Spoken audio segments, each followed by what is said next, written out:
Rutgers enters this season with the nation's longest losing streak.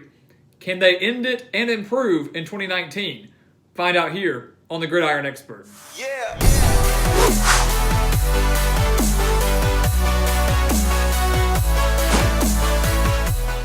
Rutgers opened up the 2018 season with a 35-7 victory over Texas State, scoring at least 35 points for just the fifth time under Chris Ash. But then the Scarlet Knights dropped their final 11 games, their highest point total being just 17 points in those final 11 losses, and Chris Ash now finds himself firmly on the hot seat entering 2019, having compiled just a 7-29 record during his 3 seasons with Rutgers. But this Rutgers team in 2019 should be much improved than they were from last season. They returned 8 starters on offense, including their quarterback Artur Sitkowski. And for some Scarlet Knights fans, that might not be a good thing, as Sitkowski only threw for a little over 1,100 yards, 4 touchdowns, and 18 interceptions in 2018. But I expect him to take major steps forward in 2019, alongside Raheem Blackshear, their leading rusher last year with a little over 500 yards, and was also the leading wide receiver for the Scarlet Knights too. This Rutgers offense only managed to score 13.5 points per game in 2018, and it should also be noted that under Chris Ash, they have never averaged more than 20 points per game. But I do expect the offense to take major steps forward in 2019. Defensively, the Scarlet Knights returned just 5 starters from a unit that allowed 31.4 points per game in 2018. They do lose their top 2 tacklers, but do return Avery Young and Damon Hayes in the secondary. So should be the strength for Rutgers entering 2019. And as you can see, we look at their schedule here. We do not have any surefire victories, but they will muster more than 1 win. I can tell you that. They open up the season against Massachusetts, and this is a very, very good game for Rutgers to open up against for lots of reasons. Massachusetts is now under new management, a brand new head coach. They lose their star quarterback in Andrew Ford. They lose one of the top wide receivers in the entire nation last year in Andy Isabella, an NFL draft pick to the Arizona Cardinals, and they lose their running back in Marquise Young. The defense for Massachusetts last year allowed 42.9 points per game. So this is a brand new head coach who lost their top 3 offensive players and is going to have a very struggling defense. This is a perfect game for Rutgers to open up, maybe give Sitkowski a little more confidence to kick off the season. Chris Ash and Rutgers kick off the season with a 1-0 start, much like they had last year in a quality win over Massachusetts. They then go on the road, though, to Iowa, another Big Ten matchup. They're kicking it off early this year, just in week 2. This game going to be at Kinnick Stadium, one of the most difficult places to play. Whether this game is at night or whether it is during the day really does not matter, because Iowa will be too much for Rutgers. They return Nathan Stanley at quarterback, one of the better quarterbacks in the Big Ten. That defense is going to be very difficult for any team to go up against as well. I love this Iowa defense going into 2019. This is Rutgers' first trip ever to Iowa City, first trip ever facing against Iowa on the road, but they will fall to the Hawkeyes, starting off 0-1 in Big Ten play. Rutgers 1-1 entering a bye week and then a home date against Boston College. And this is a game that I do think Rutgers could potentially stay in for a while. This is a game that I think they could give Boston College a fight in. But in the end, they're going to have to stop A.J. Dillon in an offense at Boston College that we really haven't seen before. Usually Steve Addazio is known for his defense. And while I do think the defense will be strong for Boston College, they do not return that many starters. And in week 4, they could still be trying to work some things out.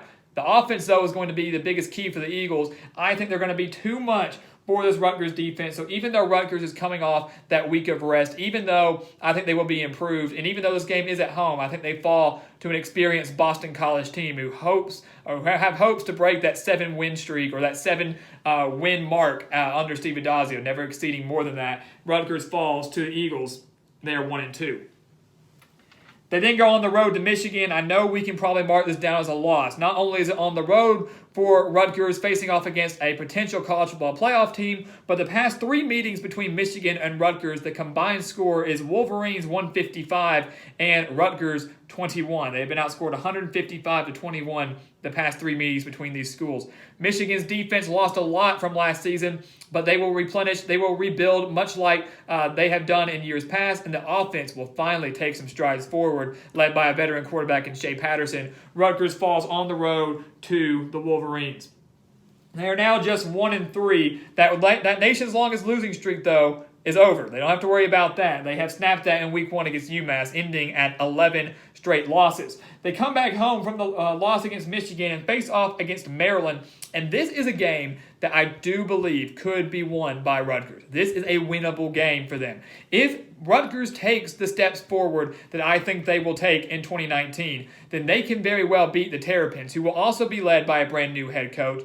Does have a few questions on defense with only 5 returning starters, but the offense will certainly be the strength for the Terrapins, and that's going to really test this Rutgers defense. Are they prepared to face off against Josh Jackson, a veteran quarterback transferring from Virginia Tech? Are they prepared to stop another dangerous running back in Anthony McFarland? It's going to be very difficult for Rutgers. The last time they hosted the Terrapins, though, they won 31-24.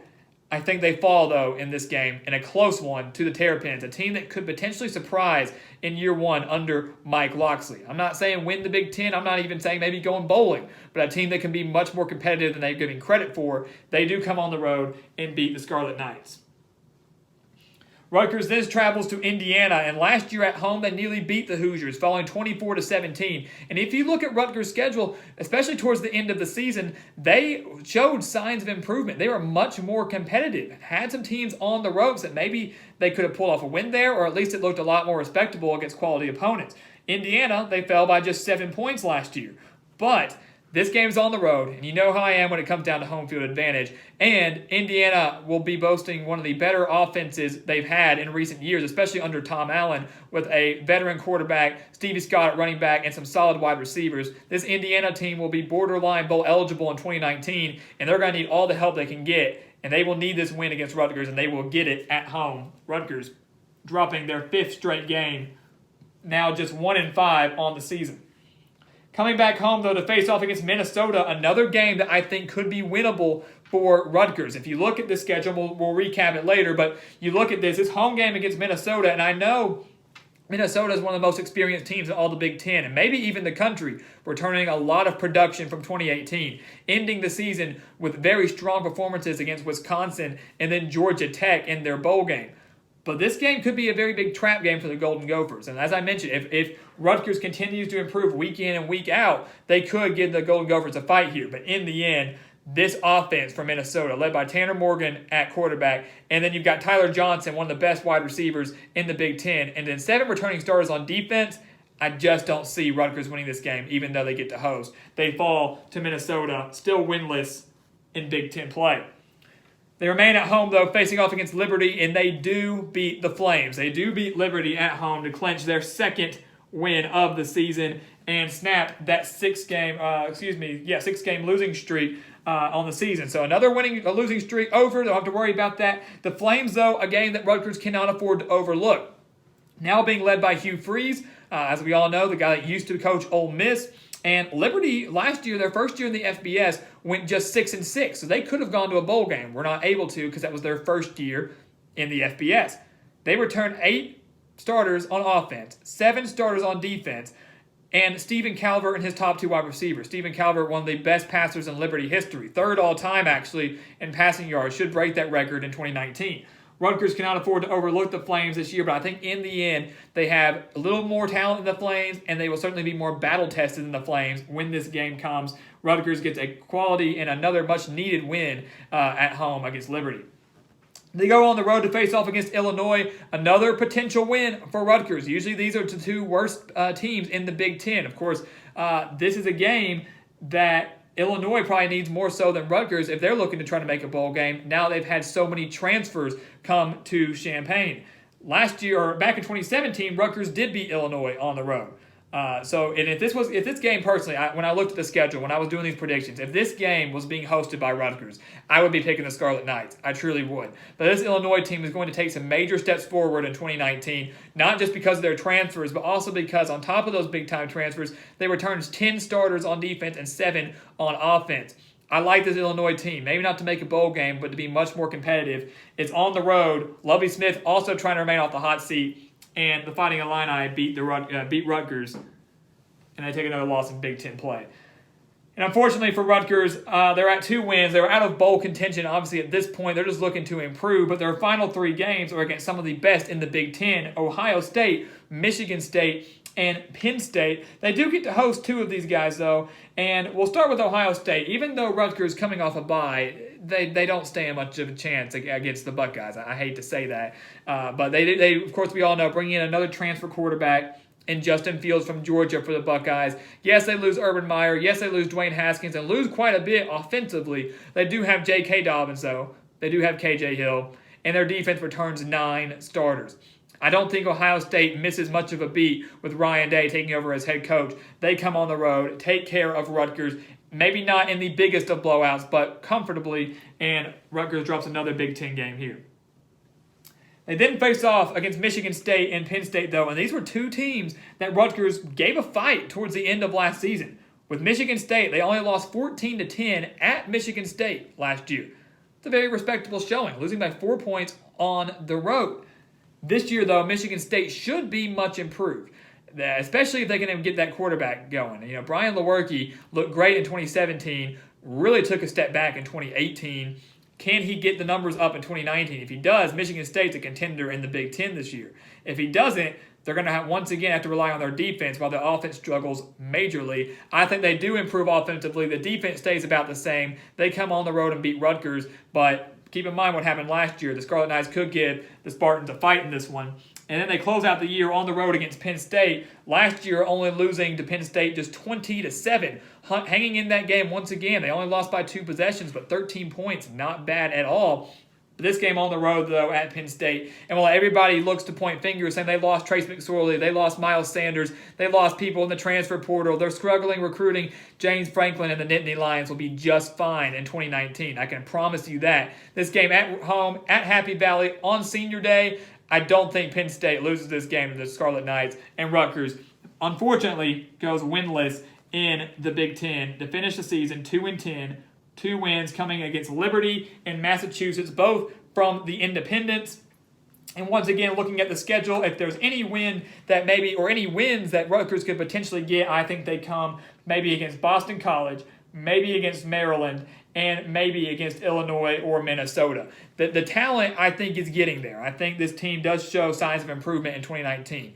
Just not enough to go bowling, and unfortunately, at 2-10, probably not enough to save Chris Ash's job with the Scarlet Knights. So the question will be, if he does lose his job, who will be the next head coach of the Scarlet Knights going in to 2020? But for my guys DM and for my guys Comic Dude 45, I hope this is not the case for Rutgers. I truly do not. I want to see some improvement. I want to see some fight. I want to see some Rutgers football, maybe try to compete for a bowl game. But right now, I have him at 2-10 with a difficult schedule, even though I think the team will improve drastically from 2018. So guys, as always, thank you for watching us here. Go follow us on YouTube, or go follow us on Twitter and Instagram at Gridiron Expert, and check out our website, thegridironexpert.com. Sign up for our newsletter and sign up for our expert picks. For just $30, you will get every single one of our 2019 college football spread picks, including the postseason.